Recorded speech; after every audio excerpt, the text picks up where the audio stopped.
I'm delighted to be here again today with Scott Wallner. We've been corresponding by email and decided we have so many more ideas to talk about that we better get started. He sent me a document yesterday or today that would keep us busy for at least a year, even if we met once a month. So What can I say? good to have you here again, Scott. Do you want to just remind everybody a little bit about your educational interests? You don't have to go through your whole life story, but Yeah. what is it that you have some education in, and what are your interests around that? Well, yeah, thanks for setting time aside. Again, I'm really excited already just in talking about today's conversation. So, yep, my background was in physics and mathematics. I was really interested in geometry. I became a bit disillusioned by the computational nature of physics. And so I sort of got thrown into depth psychology, and from psychology and Jung and William James and all those into the philosophical side. And then the philosophical side got me into perception, which led me to some study like a master's and working on a doctorate in cognitive neuroscience and psychology. And so I did some studies on sort of visual perception and also some learning, sensory motor learning or perceptual learning. See, And that gives us a broad field, doesn't it? yeah, and I'm interested in the big questions. I'm interested in the big mysteries and the paradoxes, and just love to talk it out with people because I think a lot about it, and so the conversations are kind of rare. I understand that there aren't very many people that want to go down these rabbit holes in our local environments. So you said geometry. Did you ever look at projective geometry at all? Um, well, it's an interesting thing, projective geometry of the sort of movement from dimensions. Is that sort of what stands Um, out to you? no, I think it's a little bit more specialized than that. I'm not a mathematician, so this is very high level. Um, there was a guy, I think his name is Adams, George Adams, maybe, that got this idea, and he was kind of a contemporary, I think, of Rudolf Steiner. So it's Okay. kind of back in that era when they were looking at the kind of intersection of spiritual and physical elements. And he had this idea of projective geometry. Um,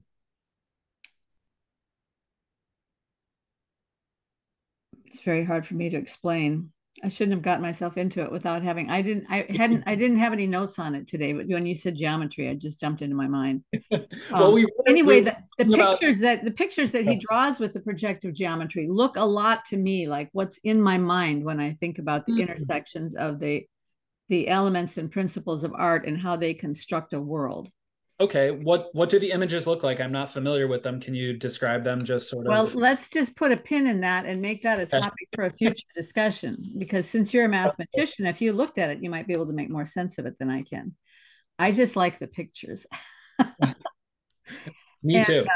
and then also maybe another future talk I would like to do with you would be about Arthur Young. I had mentioned to you that I recently got interested in his work, and Yeah, so we can put that on the list for the future as well.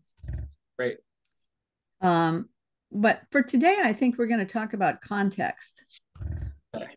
which is always a good topic. I probably have a half a dozen episodes on context here on the Meaning Code. So let's Very throw deep. one more into the mix.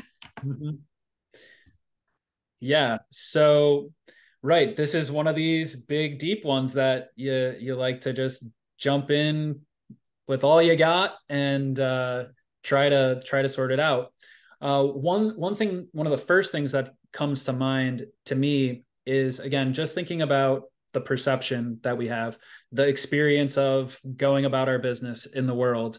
Um, when we have sort of the image of our world out there, we won't go into the metaphysics behind what it is. Let's just stick Mhm. at our phenomenological experience. It seems like to me that the context of our perceptions, even in just a visual sense, comes before the perception of the particular object maybe that is within that context. So there's a Could you give me it's an like yeah, example? Could you draw that down to just a either sure, visual or conceptual example? sure. If I'm going to reach out to grab my coffee mug in the morning, uh, Mm-hmm. I don't I don't perceive the coffee mug first alone in a sort of empty space. It's hard to even imagine what the object alone would even sort of look like. Um, we have this sort of almost 180-degree or maybe more field of vision, and it is a field of vision. Even though we place our attention on particular objects within that, all of the objects that we place our attention on are within a sort of field of vision. Mm-hmm. Um, and again, to think of the object alone, to me, sort of leads me right into the fact that the context, the background, the field of vision comes first. Um, and what follows sometimes is like a particular, point of attention. Um, so, yeah. So have you heard Jordan Peterson's discussions on perception where he talks about this? And Vervaeke, when they talk about the Peterson says when we look at objects, we don't see objects, we see tools Mm-hmm. because that object the meaning that that object has to us is what it's going to do for us in that moment. So Sure. when I look at that coffee cup, my hand goes out in the right shape to pick up the cup. It's automatic. In fact, the somatic response is automatic. The hand just opens up to pick up the cup because the perception is this is something I'm going to drink out of, Mm-hmm. right?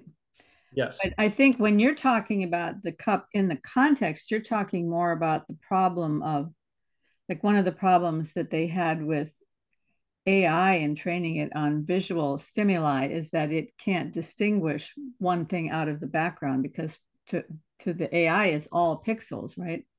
Mm-hmm. And that sounds a little bit to me like when reading Barfield and he's talking about the earliest people and their consciousness, they sort of saw everything as one, everything as united. And so very difficult to pull out the object from the context. Mm-hmm. So one of the differences in modern art, and actually this was also similar in some of the pre medieval art, is that rather than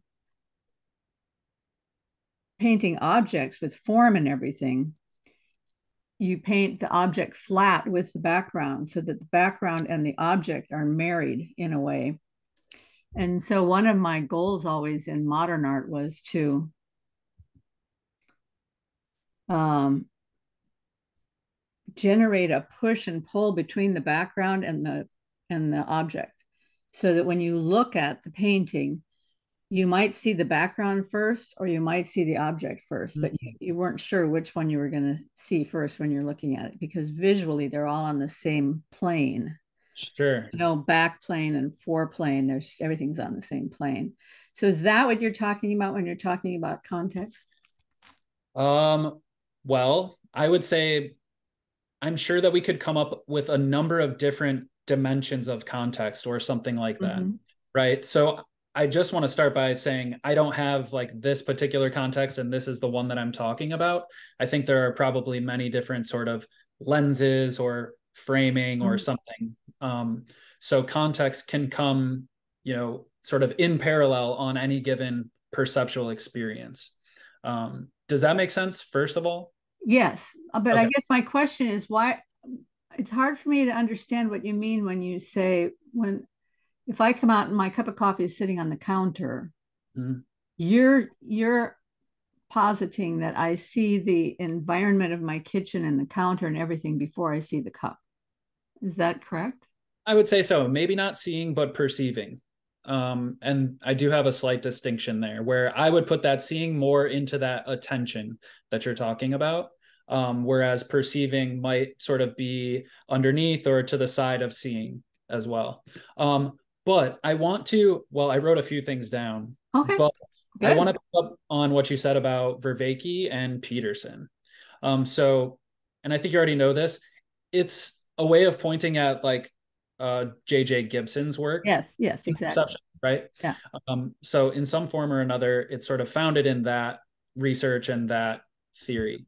One thing to note is that there's a huge link between Gibson and Bergson. There's a there's Oh, a side. really? Yes. Yeah, because there's a big link between Gibson and Wolfgang Smith. Well, at least Wolfgang Smith loves Gibson. So, Yes. I think anyone that loves Gibson would love Bergson if it's put into the right frame for them.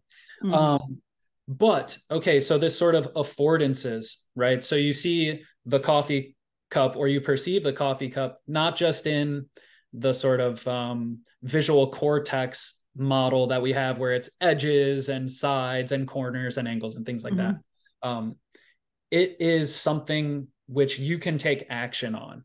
mhm. It's sort of, well, it maybe it exists as potential actions, and then we sort of decide on what action we're going to take with that object. Um, Bringing in Bergson just a little bit here, he had Mhm. something called like virtual action. That was a big part of his theory. Is a lot of our being is centered around these virtual actions that we have for the world, all of these potential, outcomes that we could sort of impose on our world, right? We sort of feel that way. um and so I'm actually saying that those affordances also take into account context, that they must. um, right, grabbing the coffee cup is put into the context of, drinking a liquid to satisfy my thirst. It's also put into the context of grabbing all things that are relatively, palm shaped, can fit in my palm, in the larger context of grabbing an object in general, right? So it's almost just like the accumulation of learning that happens is the context for all of the affordances that we might see and sort of employ when we actually decide to take action, or when we just take sort of involuntary actions or impulses or reflexes. Well, so yeah, this would be an interesting place for me to ask you about this idea that I have. Some people have said that it's analogous to Vervaeke's relevance realization, but I think it's a little bit different. I've had this idea for 30 years maybe of something that I call experiential DNA. Okay. At about that time in my life, I finally realized, wow, the world is a really complex place. It's very complex, right? So the more you know, the more you don't know. And that was a big realization to me, a big aha to me. But what Fair. became quite apparent to me is that every time I hear something new, that something new is coming back in through a filter that's built into me. Part of that filter was there when I was born, that was Mhm. available for kind of accumulation of information and knowledge and all of that.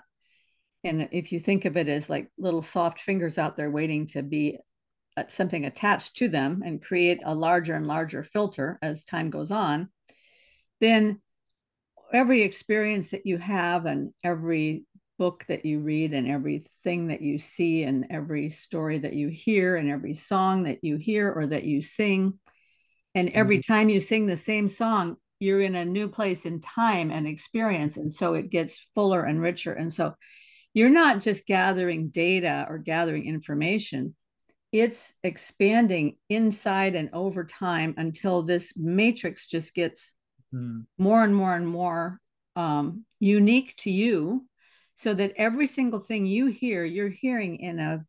completely unique way. And then everything you speak, you're speaking back through this filter so that whoever hears it is hearing something different than they'd hear from anybody else. What do you call that? I agree. I agree. It's like the unique nature of sort of living context. Yes. Yeah. It Yeah. Exactly. I have an image in my head.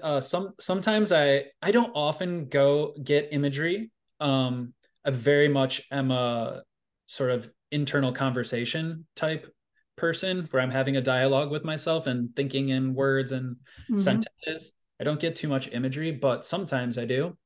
And so I have this idea in my head about a living organism is somehow just rolling along and picking up context as it goes, right? And so that's part of what it means to sort of be alive and a self-organizing system. And the rolling is the sort of the flow of the process of life. And, all of the tumbling down is making an impact on the shape. I'm imagining a boulder at first, like rolling downhill, or a snowball rolling downhill. And I think others have used this sort of snowball imagery. So I'm certainly, biting off of somebody else's um, story. But yeah, there's some continuity to the thing that's rolling down the hill, but it's ever changing. And I like the idea of sort of accumulating these layers of context where some get buried deeper, and some are sort of more accessible because they're recent. Um, and that's where I got started thinking instead of a boulder or a snowball rolling downhill, I'm imagining just like a ball of yarn where and all these living beings are balls of yarn that are just in this sea of balls of yarn that are just sort of turning and sliding past each other, and they're accumulating sort of threads as they go. Maybe there's some landscape of threads that they're rolling over and rolling up into themselves. And I like it for so many reasons. One is because I can just imagine zooming in, and each thread is just sort of in a fractal way, smaller threads and smaller threads. And um, so that's kind of the way that I think about what is context. It's this rolling up of everything that's happened. Um, in the most simple way, everything that's happened to you is constantly building the totality of your context, even though there's things that have sort of made an impact along the way. And yeah, each new impact is being made on a different entity. As it's picking up things, it's Hmm. changing. And so the impact that is made is even different from maybe that a similar impact having been made 10 years ago or 5 years ago or 10 seconds ago or something. Well, so you have three children, and so it's been said that no child is ever born into the same home, Exactly. right? Yeah, Sure. yeah, Sure. I think birth order, yeah. there's a sort of parlor trick to birth order, but there's some truth to birth order Well, as well. not just that, but you and your wife change with each child. And so even the way that you interact and the way that you parent changes, and then the dynamic of the family changes with each child. And so each child coming in is coming into a completely new dynamic. Absolutely. And that makes me think about painting because Mm, when you're painting a picture, every stroke that you put down is coming into a different context than the stroke before. mm, But the first stroke, the context it's coming into is unlimited, right? You have an infinite field of possibilities. The second stroke is limited by the first stroke. The third stroke is limited by the other two. So by the mhm. time you get to the painting, it has limited down to it could only be what it is, Right. right? Hmm. So that's one of the ways that context builds up, I think. It's a, Oh, it's a absolutely. limiting structure. Most definitely. As the more choices you make, the less there are available to you. Mhm. Sometimes, although I think we could probably think of some scenarios where you make a choice which affords you more options, right? Maybe that's part of like the game of life is navigating choices that constrain you or, you know, afford you Mhm. opportunities or, value or, um, That's really interesting because I was thinking every choice that you make removes all the other choices that you could have made in that instant. But that choice that you make is also opening up other avenues. So it's working in concert. It's almost like the way that entropy works, that when you decrease entropy, it increases somewhere else, right? mm, Okay. Well, maybe we want to go a little bit deeper because I know that we've both um, thought about sort of entropy and information theory, and it can be very difficult to go down into the depths of information theory or sort of beyond. Um, just as going deeper than Newtonian physics or going deeper than relativity or going deeper than quantum physics is very difficult. Yet we know that we can go a little bit deeper. There are deeper places to go than, sort of Shannon information Mhm. or just binary, you know, digital code in general. But something that I think we both got interested or our ears perked up when we heard this was about, again, the sort of unique nature at the fundamental level, right? Where I think you were mentioning maybe Chris Fields or Mueller, or I heard McGilchrist reference this too, is that like each instant is completely unique, right? Mhm. And on the fundamental level, like each instance of an electron or a photon or something is unique. Um, and the context, and because it's a part of its sort of own context, the Yes. context is ever changing as well, right? Yeah. So it's like you are a pebble in the ever flowing river. You never are in the same river, and you're never the same pebble, right? And the river isn't the same because of you, the pebble. So So uh, this is why I said earlier, before we got on the air, I said I cannot talk about context without talking about anomaly. okay, then I think we're right there. Then are we talking sort of signal and noise and surprise and things like that? No, Okay. no. But the story you just told about never being in the same river twice and never being the Mm, same pebble and all of that, right? sure. If that is the only story, then that leads us right smack into, yep, all the postmodernists are right. Um, well, is that what you think? No, Okay, okay. not at all. You're Because, saying somebody could follow it that far. well, do you see what I'm saying when I say that story kind of lines up with what the postmodernists are saying, or that the postmodernists could use that story to verify their perspectives? Maybe I don't see it the same way that you do. Please feel free to share. No, no, Okay. I want to know. Well, first of all, I know that I am not an expert on postmodernism at all, and I know that there are a lot of really good things about postmodern ideas, and I know that there are a lot of really great thinkers that have gone down that path. But what we're seeing in the Cultural crowd media. that is not managing, that is now managing or mismanaging the universities, is a consequence of some postmodern thinking Mm-hmm. that could easily use that story about the river with the pebbles and all of that as a support for their position.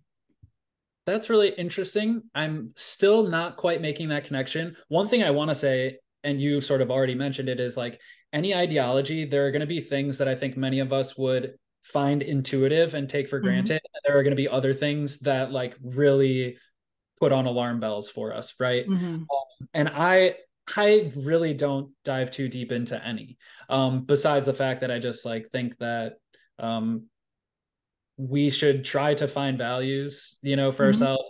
And it helps if there's sort of a resonance of values and there are certain sort of cultural structures that can aid in that or, sort of dissolve that, and I'm just kind of very practical about it and am Well, so willing for to you, really what's the implication of that story about? Because I think it's a beautiful story about never implication. stepping in the same river twice and the pebble never being the same pebble. Where does it go? Where's the ultimate end of that story? Ah, gosh. I don't know. To me, it just hints at the sort of ever changing, always entangled nature of things that we kind of distinguish. It's like, first in that story, the implication is that there is a river, there is a pebble, and that both are distinct. And there's a sort of, one way, set of causal impacts on each other, right? I'm implying that the pebble is sort of different than the river. Um, and that's only true in one particular frame of reference. Or maybe it's not true in some particular frames of reference where you could say everything is one, or there's some underlying substance underlying the river and the pebble, so what's the difference anyways?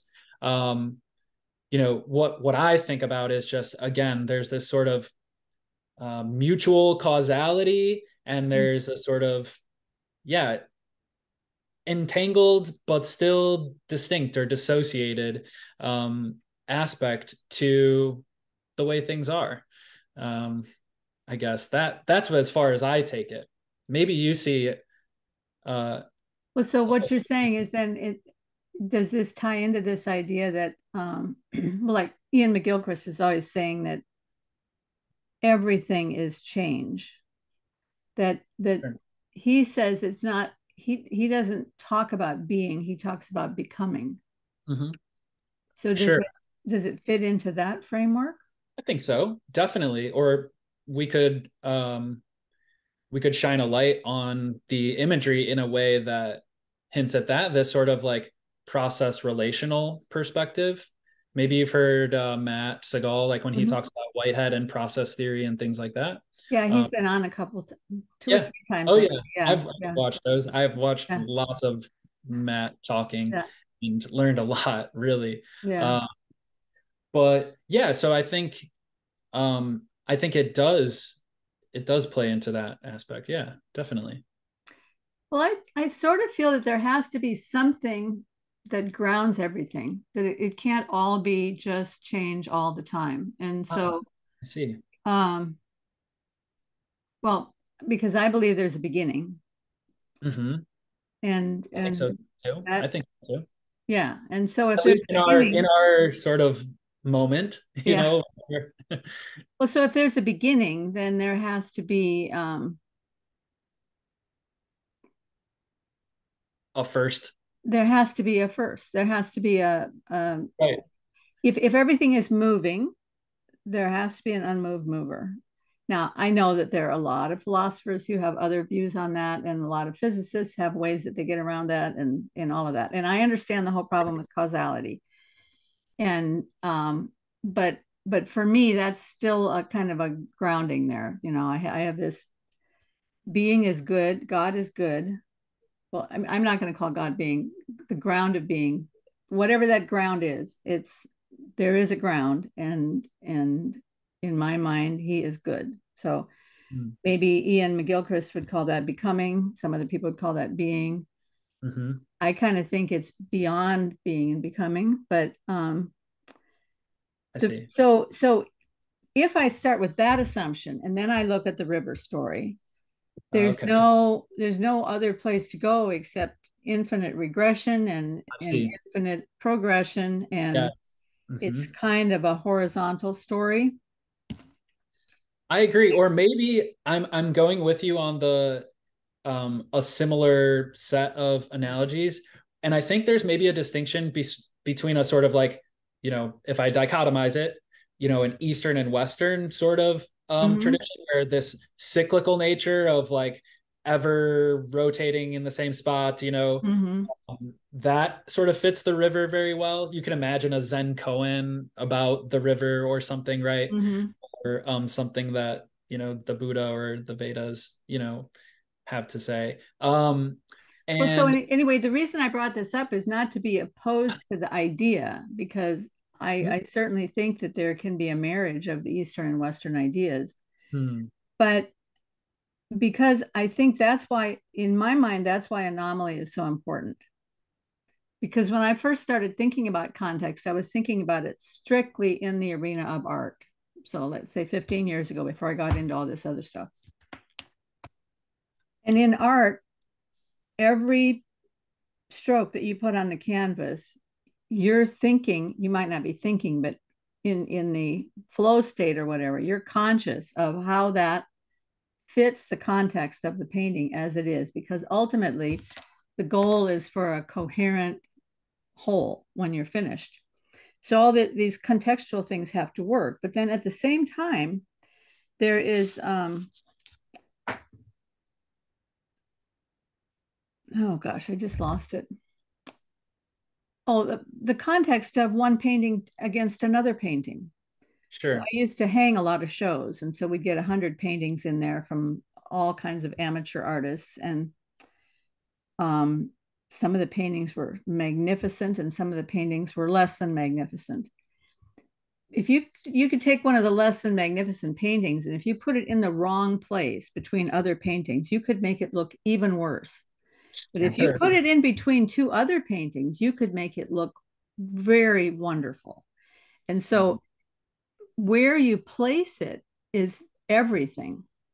So I started thinking maybe context is everything. Maybe context determines all of beauty and everything else. Mhm. But Yeah.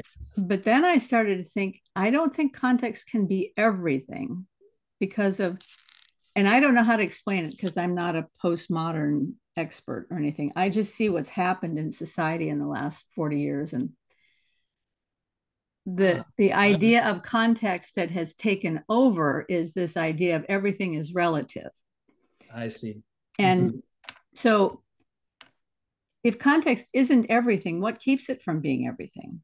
Mm. And that's where anomaly came into me, because anomaly is when you run into something that you, Doesn't fit. this can happen even at the simplest level, like a cell level. A cell can bump into some obstruction in the vessel or something, or Sure.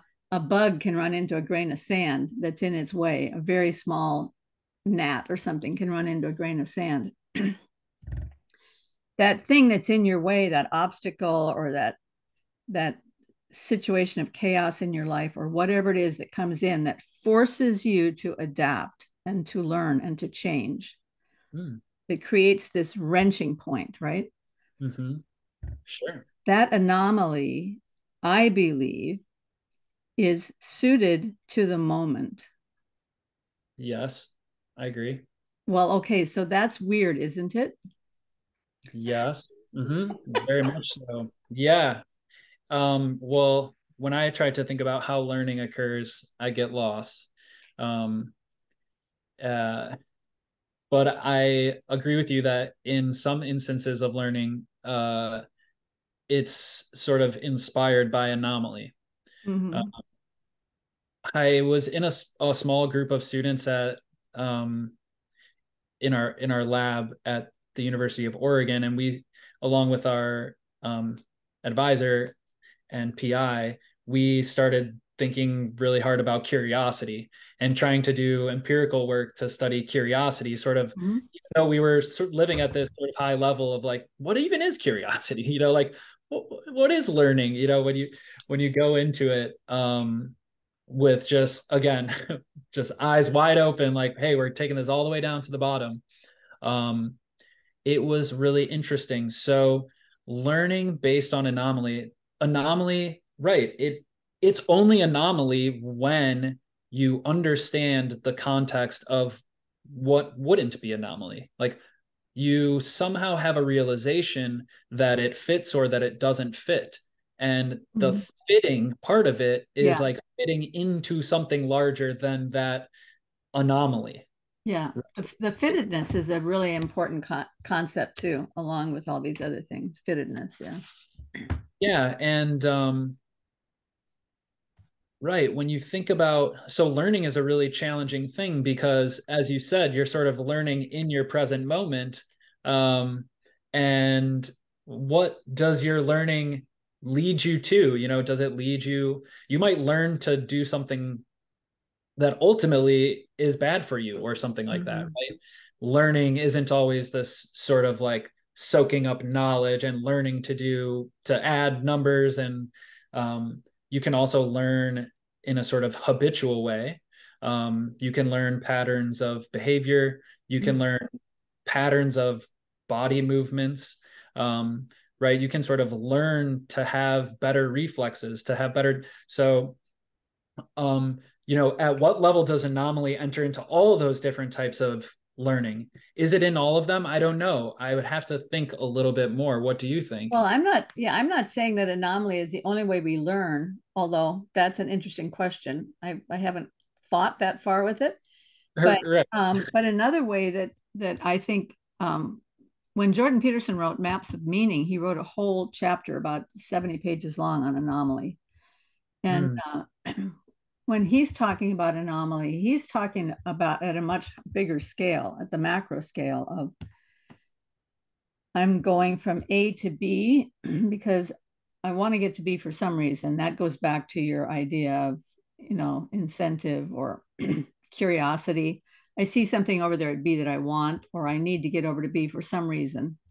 So I'm going from A to B and I'm walking along, and maybe maybe I'm in a darkened room and somebody put a chair in a place that it's not usually, and I fall over the chair and break my leg, sure. or I'm in a hurry and I have to get to an appointment and the elevator is broken and I can't get on the elevator, and so I've got to walk the steps, and so I'm late for my appointment. Or there's a family tragedy and it throws everybody for a loop. Okay, these are anomalies, but they can be from small to large kind of anomalies that come into life. But it's when you sort of fall into this world of the unknown, or at the more tragic level, you're falling into this world of chaos.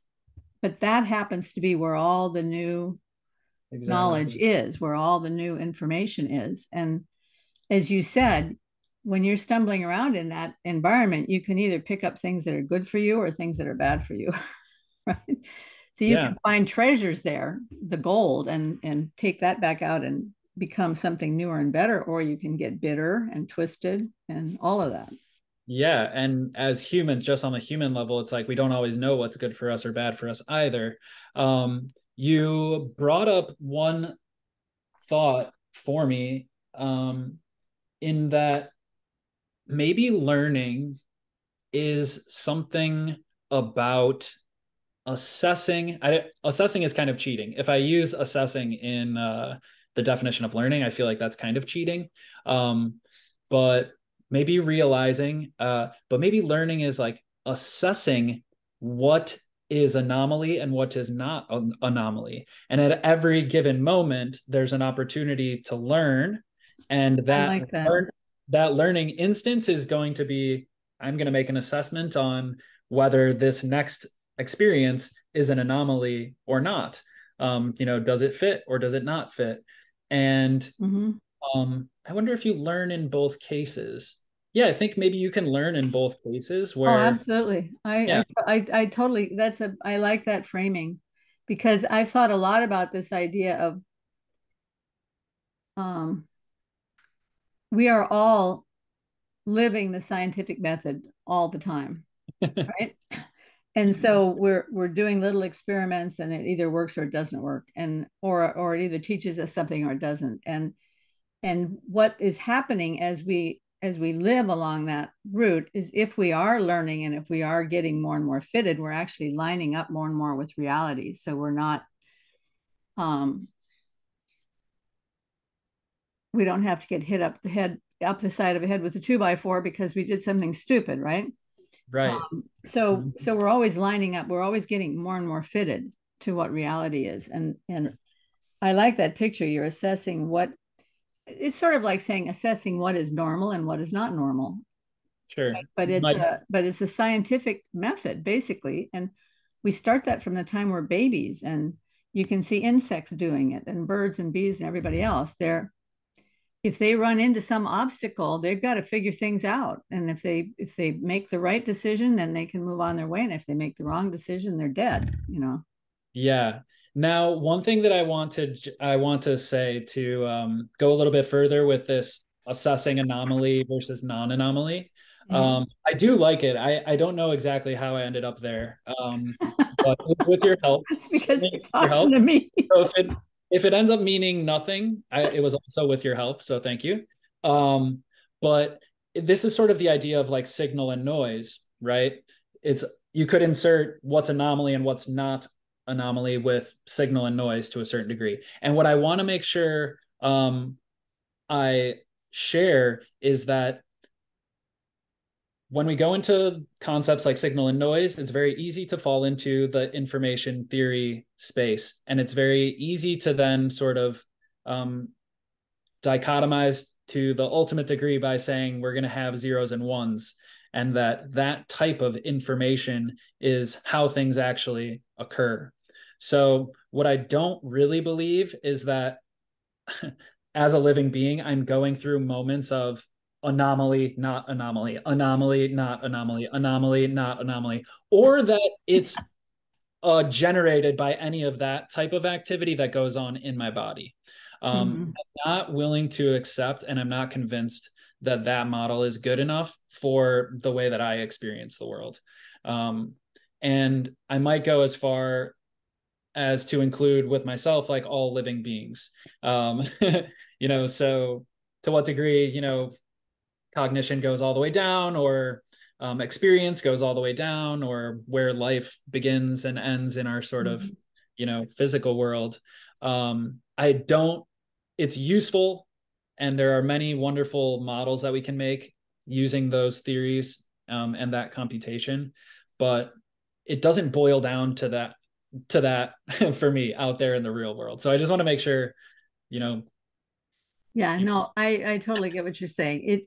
It like we were talking earlier about how much fun it is to come up with models of threes or models of twos. And it is fun, but and for me, this model of seeing the world as though we're all getting fitted to reality. When I look at something like that and I see it at all the different levels, I'm not seeing it as the same thing at every level. I'm just seeing if something is true at one level, I believe it's going to be true at all the other levels. So if something, this sounds really stupid, but if something is true for electrons, if there's a truth hidden in the world of the electrons, that yes, same truth is hidden in the world of people and in the world of social structures and in the world of chemistry and psychology or whatever. yes. Those truths show up everywhere Mm. at all scales. So if it is true that there is some sort of that anomaly is some sort of thing that is a gift that's being given to us. Like I also believe knowledge, the not only the capacity for knowledge, but the knowledge itself is a gift that's always reaching out to us. I think these gifts are coming to us, and but anyway, if anomaly really is a gift, if these learning moments show up at the right time, it might be a different kind of a learning moment for an electron than it is for a human being. Oh, wow. Yeah, Okay, does that make any sense? absolutely. Yeah, thank you. That was, there are a lot of thoughts that I'm having, so thank you. Uh, and my expression of letting you know what I'm feeling in here is not doing it justice. Um, but one thing, because I want to try to pick up some of the things that we've mentioned that are really interesting. So we talked about a little bit about Arthur Young and that idea that you're bringing up about what's true for the electron is true for the sort of the spectrum of what's out there in our universe, and there's sort of commonalities, or maybe there's analogies or relations or something to those Mhm. fundamental principles.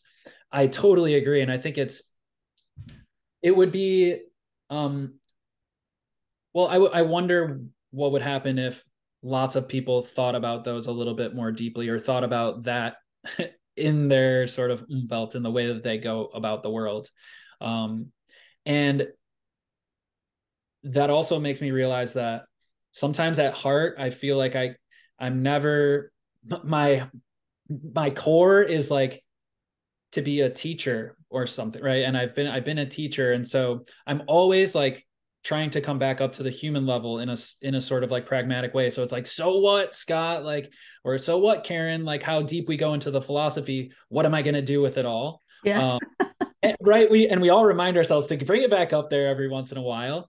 And so this is actually where these groups of three, I think, can come in. And so, right, when we create these systems for ourselves, how do we sort of optimize the process of making it meaningful on the human level? So one idea is to sort of synthesize things that should be synthesized, right? There are ideas and systems that should be synthesized, right?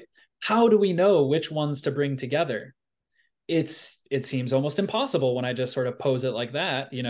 How do I know how much of Buddhism or Christianity or geometry or Aristotelian or Whiteheadian, how do I know which of those to bring together? Um, it seems almost impossible. Like, is a synthesis even possible? And what I would say is maybe a starting place is just with the number of concepts that we include. If someone were to try to do that, where would they start? How many concepts am I going to pull out? Am I going to abstract from all of these different systems? How many principles, how many fundamental laws, are required to sort of make sense of all the systems and orderings that people have? And even just the ones like we're talking about now that might make a difference on the human meaning making level. Um, so, right. I guess the only fun comment that I'll throw out there is I feel like I'm going to make a case that 3 is the place to start, that there should be 3 concepts, and not 2 and not 4 and not 7 and not 12, but 3. And maybe just a challenge to like solve the 3 concepts that can be abstracted from all of these different systems or synthesized. Well, so let's play that game a little bit. So we're gonna dive in, right? Well, I'm just gonna show you an illustration here.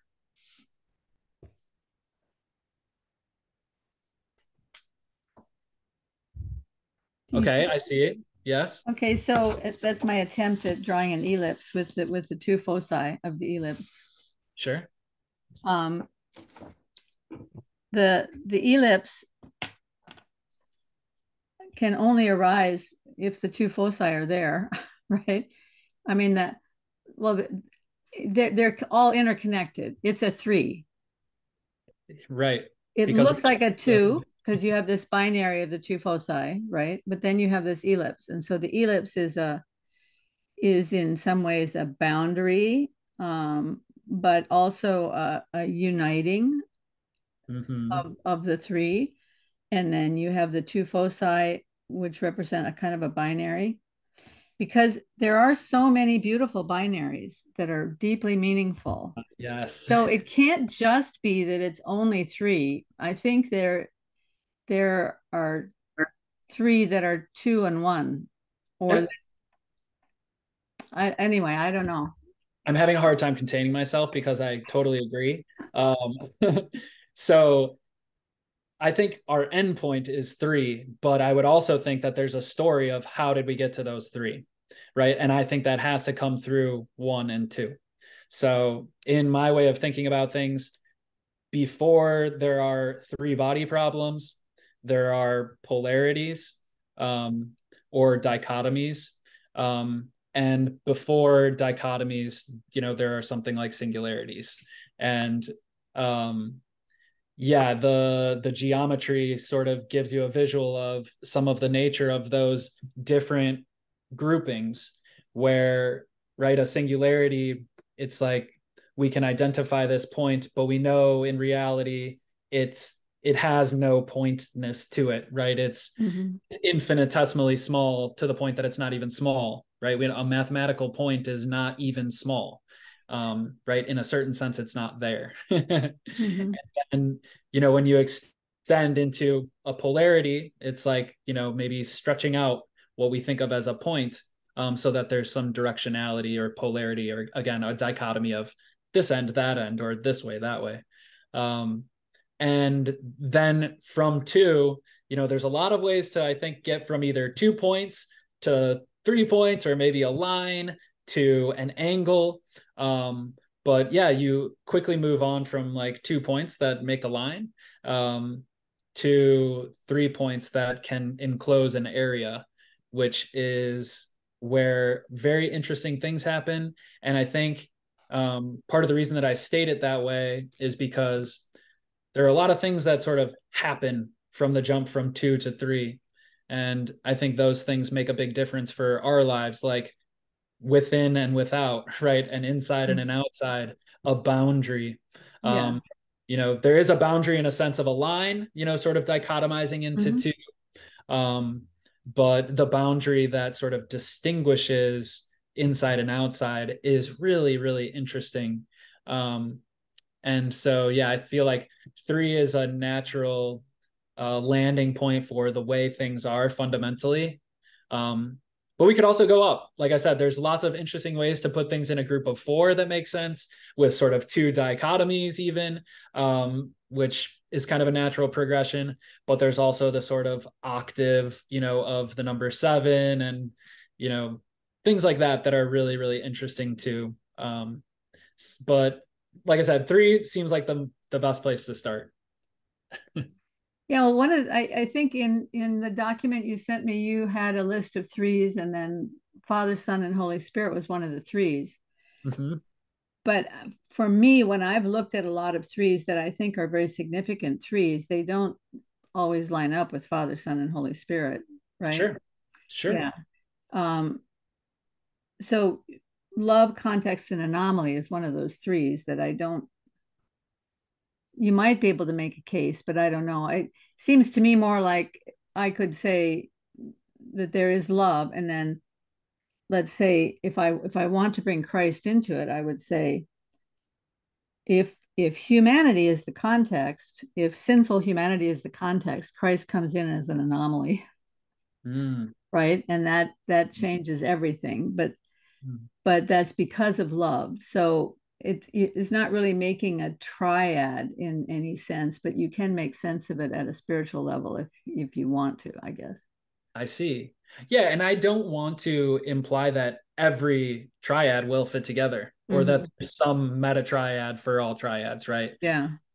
There's and one reason for that is maybe what we think should be in a triad actually should be in a group of four, right? Or it can be simplified down to two. It's Yeah. or maybe we don't realize. Sometimes I think there's this interesting uh, aspect to the perspective of the observer that gets lost, right? Where it's like, well, one way to think of how to get from two to three is just say, well, there's the perspective of the two, and that perspective of it, the perspective that's sort of privy to the polarity, Hmm. is that third piece, right? So you Hmm. can easily sort of change a two to a three, right? Or where the relationship becomes the Well, third piece. sure. I mean, even When if you just have a line, exactly, you have two nodes and you have a line between the line is the third, right? exactly. And Um, that line can be infinite too. When you're talking about polarities, right? You can have an infinite line with infinite ends to the line. Maybe not. Maybe there is an end. But I mean, when you think of darkness and lightness, is mm, there an end at either end of that? that's a good question. Is there a measurement of absolute dark and absolute light? I don't know enough about physics to know. So A measurement in terms of photons, probably. I don't Um, know. yeah, you can. I mean, there are photon detectors, Uh-huh. and so you could maybe like, I guess you would have to, right again, how would you determine if it's like absolute dark? Absolute dark would be zero photons, I guess. But for how long? How long do you have to have the detector running? Because a Yeah. photon might come along, you never know. Yeah. So right, maybe there is this sort of asymptotic horizon, Yeah. uh, and I think that actually is a sort of you would find that in all dichotomies, um, is that there's this sort of on one end no end, and then when you come to the middle you realize there's not really like a middle there, or something, um, but yeah, that's the sort of paradox. I feel like dichotomies often we end up in paradoxical type thinking a lot. Um, and maybe again, that's because our being has mostly existed in maybe a three-dimensional, we see lots of shapes and, you know, objects that have three dimensions or, appear as two dimensions. Um, we don't actually encounter real dichotomies or lines. Like I said, you can't really experience a line. It doesn't have any thickness technically, right? Hmm. Any line that you draw, any line that you create in the real world is not actually a mathematical line. Um, just like Well, you is can't. a mathematical line just a mathematical concept of relation? Right. There's something deeper. That's exactly right. I think that there's this higher dimensional knowledge about what a line is than the way that we represent it or something like that. Mm-hmm. Right? And again, we sort of know that there's a simplification to our model, that we're drawing a picture, um, and that something above that sort of we know what a line is, even though, and we can use drawn lines effectively, even though we know they aren't technical lines. Um, Mm-hmm. in the sort of space of mathematics, wherever that is. Well, Yeah. so let's take this idea of of all these of a bunch of different binaries, and just for grins, I'll take my principles of art binaries, which would be, it doesn't sound like a binary, but if you think about it, there's two ends of a pole there. Um, Unity, harmony, contrast, dominance, repetition, variation, gradation, balance. So let's take one. Gradation, do that. Gradation. Okay, so you Ooh, I can should have go chosen harmony. Sorry. something can be all gradation, so that from one end to the other, it just grades gently all the way until it gets to the end, right? Or something can just be no gradation at all. So it's either nothing white or it's all color, whatever medium you're working in. Sure. So so every one of these binaries has this infinite divisibility that you can think of along that imaginary line between the two. But in every stroke of the painting, there's a certain percentage that is graded, and there's a certain percentage that is varied, and there's a certain percentage that contributes to the unity, and there's a certain percentage that contributes to the harmony. And so along these lines, there's a point on each line, and at some point in space, all those lines line up on those points. And that's where your drop of paint comes from, that fits into that particular context in that piece of art. Wow, interesting. That Or if is. you could imagine, you mentioned line as being an element in art. Let's say you have a line in a piece of art, but it's a very raggedy, curvy line, and it's got a lot of texture to it, and it's kind of fuzzy on the edges, and it's narrow in places and wider in some places. So it's not like a Sharpie marker line. It's a more interesting line, right? Sure. If you look Organic. at that line, you know, is that a unified line, and is it contributing unity to the painting? Is it harmonious in the way the line is made? Is it contributing harmony to the painting? Is Mhm. there contrast there?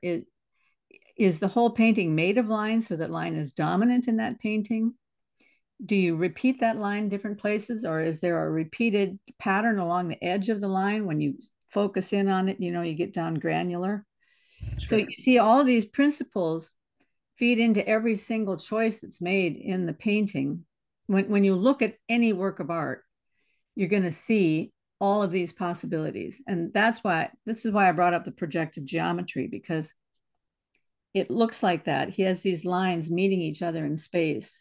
Oh, I think I know what you So, mean. or a plane, you can have a set of planes that all together Sure. that make a line because of the way Yes. they Now, intersect, now I right? know what you mean. It gives you Okay. the perspective of depth, right? Or three dimensionality when it's No, really. no, no, no, no, No. no, no, Oh, no. Projective geometry would be like no. every line is made up of planes. Every point is made up of the intersection of planes. Okay. Um, every plane, well, I can't remember the details, but Okay. I really don't know anyway, that. his pictures look a lot like this thing I'm talking about, except Okay. it doesn't have all the binaries labeled. Mhm. I see. Interesting. And right, and then as you said before, each choice you make or each move you make, at least maybe, painting a painting stroke isn't always a, you know, choice directly. There's sort of free flowing, maybe intuition and Well, see, of you're not supposed to think about all these things in your mind while you're painting. course, of Your course, mind is supposed to be completely open. But when the painting is done, you can go back and analyze it according sure. to this system, and you can see, oh, I completely see how that's working. So Uh, my idea is that this is the way the world works. It's not as though we know it works that way, or we even know that we're participating in it working that way, but that is the way that the world works. I see. Okay. Yeah. And there are sort of like, you know, there's points that are have beauty in the large context. There's points that have truth in the large context, right? But it's and you could sort of analyze it from this perspective of all these different dimensions that are polarities or something. I'm imagining also, tell me if this kind of matches up with, I'm imagining like a studio mixing board, you know, where there's all these different levels that you can choose to sort of push the certain frequencies up higher to make the bass or the low end of the music more intense, or the higher frequencies, you know, whatever it might be, mixing board analogy. Is that sort of the thing too? And it's like we Oh, could sort of, it works exactly. It works with music too. I've talked to a lot of musicians, and when I tell them these elements and principles, they say, "Oh, absolutely. That shows up in every work of music." And I think it shows up in plays and books, and it shows up in narratives.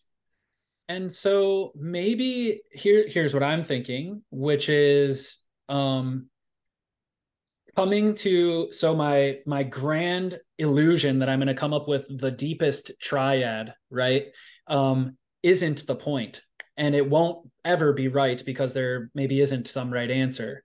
But the, in a sort of Vervaeke sense, the, you know, ecology of practices that I put around discovering that deep triad is ultimately going to pay off for me or something, right? It's like, you know, you think about people, you know, framing things as the meaning crisis. It's like, you don't, you know, solve your crisis. You know what I mean? You just, you try harder within your crisis, and then you find yourself at points of crisis and non-crisis or something like that. And so it's about, you know, engaging with the process and the discovery and the learning and what's anomaly and what's not anomaly.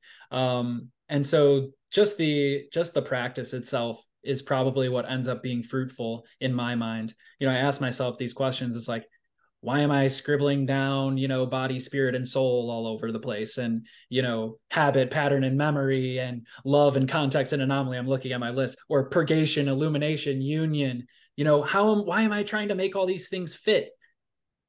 Some inevitable right answer is never, what's it going to look like? It's going to look like a scribbled down thing on my piece of paper.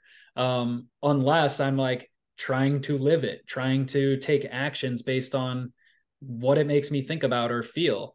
How do I utilize it in my relationships, in the organization of my life? Um, you know, is there something meaningful to learn just by putting them up on equal pedestals? You know, love, context, and anomaly, and body, spirit, soul. How does love map onto body? How does context map onto spirit? You know, maybe they don't. But again, I can just sort of take something away from putting them out there because they're deep concepts. And so engaging with the deep concepts in a meaningful way seems like a good thing to do sometimes.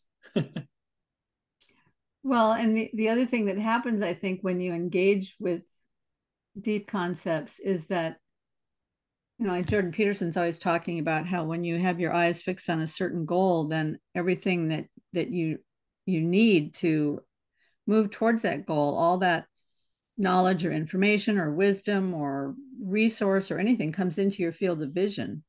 So when you're concentrating on something like, what was the one, purgation, illumination, and Union.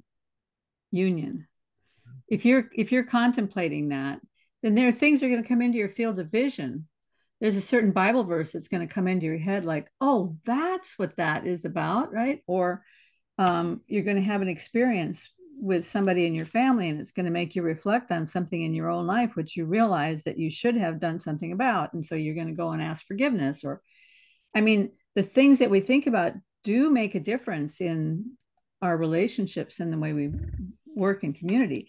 Now, what I found happening to me, and I told you about this earlier, is that when I started going down that rabbit hole of building these deep triads, I realized I was getting way too much up in my head, and I'm spending my whole day making charts, and it was like a conspiracy theory, you know. And so I had to put it aside because it's much more important that I can be available to my friends and my family when I'm not, you know, studying or doing something.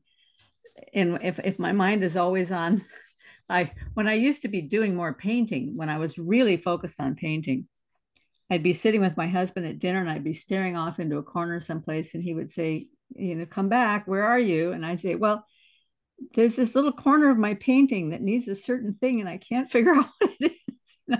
I'd be all up in there all the time, and it's not healthy for me. So I agree, 100%. And anything in sort of human behaviors or how we allocate our time and our hobbies, you know, in a certain sense, it's a hobby, I think, to think about the deep triads. yeah.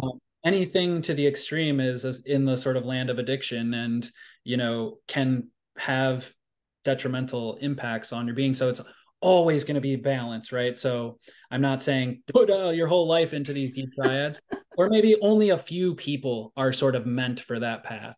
Mm-hmm. Uh, and while you were explaining your sort of, whoa, I've gone too far type of experience, I can just say I completely relate. And I've gone too far, you know, in hindsight, maybe many times. And one thing I was thinking is part of the wisdom of going into the practice of going into the deep triads is reminding yourself that sometimes you need to escape your own patterns of thinking, and that you can go too deep. And so you have to look out for that. And you have to find, and because of that, if you don't just sort of go with your, you know, full embrace of it and go too deep sometimes, then you're not able to take that new perspective, which is kind of like looking at yourself going too deep and saying, wait, but how can I step back just a little bit from that?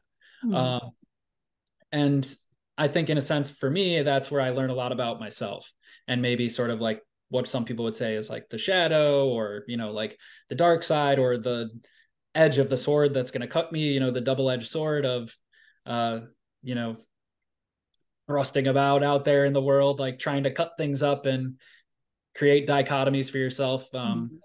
And so, yeah, that's a part of, I think, growing through it and learning as you go. And you have to engage in it to learn. You also have to make the mistakes to learn too.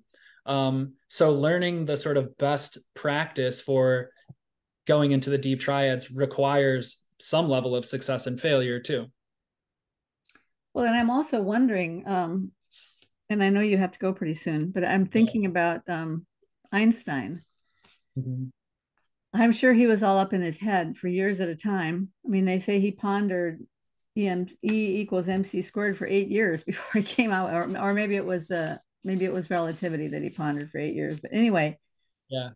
I wonder if what saved him from, you know, complete catastrophe was the fact that he was a violinist, and so he could escape into his music, you know, True. which is Yes. very embodied. I mean, you're very embodied when you're playing an instrument. Absolutely. I have to fit that into my life as well to be sort of fully healthy in my own opinion. And for me, it's hard to tamp that down. So I've always been a very active, physically active person, and it's one thing or another. And it's like I always have to, you know, do it in something, running, rock climbing, soccer, whatever, you know, whatever it might be, lifting weights, you know, running barefoot in my street, you know, whatever it is. And right, because imbalance is going to be bad.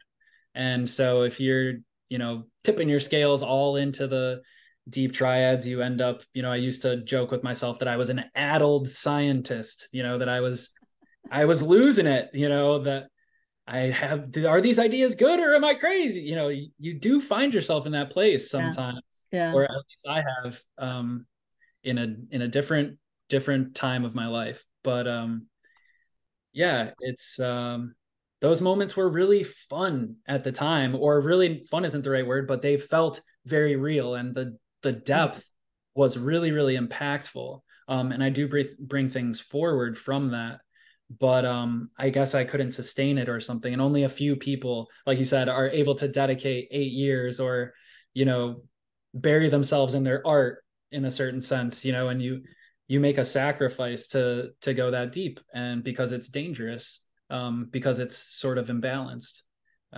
Sacrifice is another one of those deep things that a person could talk about, and how it shows up all over Yeah. science even. So anyway, this has been really super good, Scott. We'll have to get together again and dig a little deeper on your list. Oh my gosh. Yeah. I will try not to add any other questions, but it is difficult Oh, sometimes. it's perfectly okay. Maybe next time we could look at Arthur Young. And I don't know, is there a connection between Arthur Young and Bergson? I think that there's a lot of overlap. And I know that Young references Bergson. He has in some of there are many videos available online for anyone who's Mm-hmm. interested as well. He does a sort of teaching series, which is, kind of in the low quality of the 70s, but still great and a little bit slow and sort of PBS NewsHour style. Is But then that Bergson or Young? Young. Oh, really? Oh yeah. And that would be on YouTube? Yep. And there's also some conversations that he has just with a fellow philosopher. There's a conversation with Fritjof Capra as well, if people are familiar with Fritjof Capra. I've heard of him, yeah. Well, He actually, wrote, I read an introduction to one of his books. yeah, The Tao of Physics is a really great book. Our conversation is very much in that realm. But he also, Young mentions Bergson. Um, and especially when it comes to time and process, again, he had a theory of process. He put all he had into his theory of process after inventing the helicopter, of course. Mm-hmm. So he's a fascinating guy. Um, yeah, and I would love to just talk about him offhand. I'm by no means an expert or historian on him, um, Yeah, but well, he maybe just what I could do is just play a little bit of some video that talks a little bit about some of his ideas, and then we could bounce those around a little bit and see what we come sure. up with. Sure. Yeah. The reflexive universe and the geometry of meaning are these sort of like headlines of, well, his books and then of what he does. But it is intuitive. You can sort of hint at to yourself like what he's getting at there, the geometry of meaning. Um, and yeah, that would be great to talk about him. He is his ideas, I think, can be really impactful as well. And And I yeah. will also send you a link to an online book of projective geometry. Okay, and another thing, sorry, now we're just listing all the things we want to talk about. You can edit this out if you want. No, I'm just kidding. Um, Richard Watson, we could talk about that. And also, um, if we do want to go into information at some point, the conversations that you have with Glenn, a number of Uh-huh. them, and then also with Perry Marshall, um, that topic is very interesting to me. And so I don't know. Are you ever speaking to Glenn again? Oh yeah, I'm in contact with him all the time. Talk to him still a lot too. Yeah. Because yeah, going in and like, I would love to understand like Chris Field's work a little bit better, and maybe we can help each other with that, or Glenn can help us or something. Have you been watching the series that Chris Fields is doing, the teaching series that he's doing? He has a Well, I feel like I've had sort of one eye on it, but not full attention. But Okay. Yeah, it's one of those things that I have to give full attention, but it's super interesting. well, yeah, we talked about the sort of the entropy memory learning, that whole thing. Yeah, the thermodynamics, memory, and learning. He has those three in a triad. Exactly. Um, Um, and I just saw John Gibser. Is that Gebser. right? Mhm. He has a triad where he shows memory as the past and creativity as the future Hmm, and self consciousness as the present. I see. I thought that's kind of interesting because that experience of being in the present moment and not knowing what move to make next is pretty analogous to self consciousness. And then, of course, the memory being the past makes sense, and creativity being the future makes sense. So I thought that Sure. was kind of an interesting. Yeah. See, there's so many people that have, like we talked about, probably gone too far in, like, writing a book is really difficult and requires a lot of sacrifice. And so there's already so much out there that I'm still trying to learn from. But when it feels intuitive and it fits into your own thoughts, I'm sure you can relate to that. Mhm. And other Yeah, people who are in this little corner watching this, or who have yeah. watched other videos, Karen, I'm just one of those people, like, who like to watch Karen's videos and other and learn and watch, Viveki Peugeot and like all those guys and Vanderklay and whatever. Um, so yeah, it's there's so much material, there's so much media, there's so much information out there already. It's hard for me to even wrap my head around what's available. And I then when sort you, of trust the algorithm, you know. It's I really do, funny because yesterday I had to talk to somebody about something, and there was a hole. They wanted some information from me, and I couldn't remember what it was. And I was walking along and I saw this video. I thought, well, it wasn't even on my radar, and it didn't have anything to do with what I was thinking about. But I started listening to it, and 4 minutes in, something triggered this thought, and everything just dropped into place for me. yeah, And that and so happens all the time. oh yeah.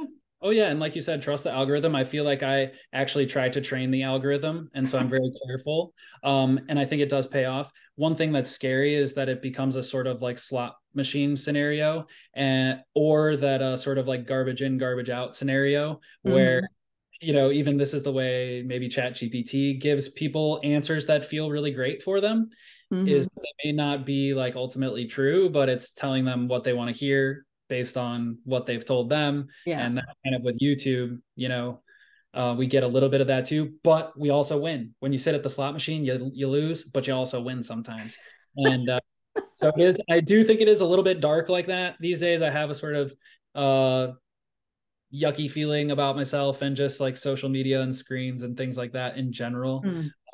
It's difficult for me to sort of fully navigate in my spiritual life or something. Mm. So yeah, I can't help but sort of see it in the light of like myself sitting at a slot machine kind of. Yeah. And but it's I feel like I'm learning a lot and I get excited, and some of it is positively impactful for my life, I feel like. So it's a weird game of the modern world. Yeah. I do think with YouTube, you have to be very careful about what you watch, because I find if I start watching too many cooking shows, then my screen will just fill up with cooking Oh shows. yeah. That's all that's available to me. There's no more science. So then I have to go back and I have to particularly watch 4 or 5 episodes on some sort of science, and then they'll come back to me. But it's like, can't doesn't it know me by now that I'm not all about cooking shows, you know? It doesn't.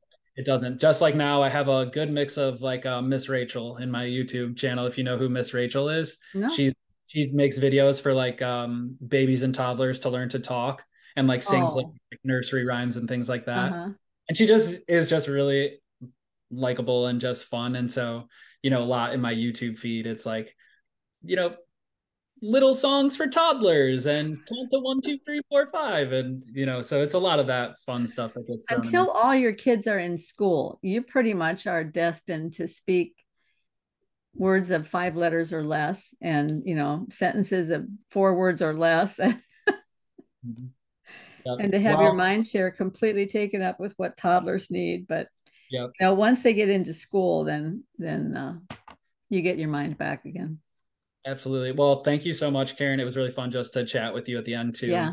But I loved our conversation, and we have to talk again. I'm sad that I have to go, but I'm also heading out to my family, so it's all good. Okay, sounds good. We'll see you later. All right, see Bye you bye. later.